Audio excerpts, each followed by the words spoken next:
غیر مقلدین کا موقف کہ یہ لوگ کہتے ہیں نہیں بھینس کی قربانی جائز نہیں ہے، دلیل کیا ہے؟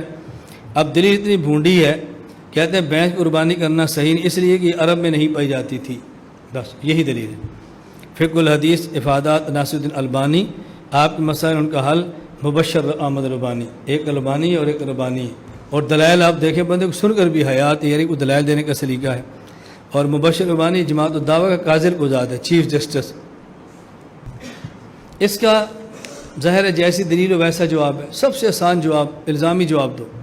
جیسے میں نے کہا نا، کبھی سوال کا جواب سوال کا جواب ہوتا ہے، اور کبھی سوال پر سوال سوال کا جواب ہوتا ہے۔ بس سوال کر دیں بھئی اگر بھینس کی قربانی جائز نہیں ہے تو دیکھیں بھینس کا گوشت کھانا کیسے جائز ہے، بھینس کا دودھ پینا کیسے جائز ہے، بھینس کا دودھ سے نکلا مکھن کیسے جائز ہے، لسی کیسے جائز ہے۔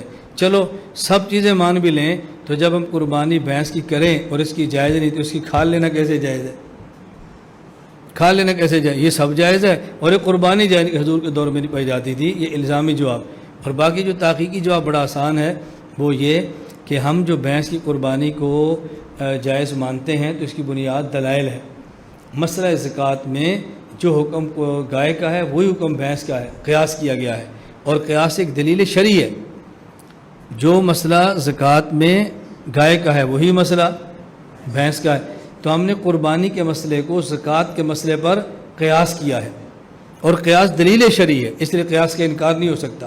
نہ اس کے مقابلے میں نص پیش کریں آدمی قیاس چھوڑ دے گا، تو جب قیاس کے مقابلے میں نص نہ ہو تو پھر قیاس دلیل شرعی ہوتی ہے، ہم قیاس کو ترک نہیں کر سکتے۔ مجھ سے قصور میرا بیان تھا تو وہاں ایک ساتھی نے مسئلہ پوچھا کٹے کی قربانی جائز ہے؟ آپ تو بھینس کہتے ہیں نا، اور قصور کے علاقے میں کٹا بہت استعمال ہوتا ہے، یہ بھینس کا جو بچہ ہوتا ہے۔ شادی کے موقع پر وہ مرغا اور بکرا ذبح نہیں کرتے، شادی کے موقع پر قصور کے مواتی لوگ یہ کٹے ذبح کرتے ہیں۔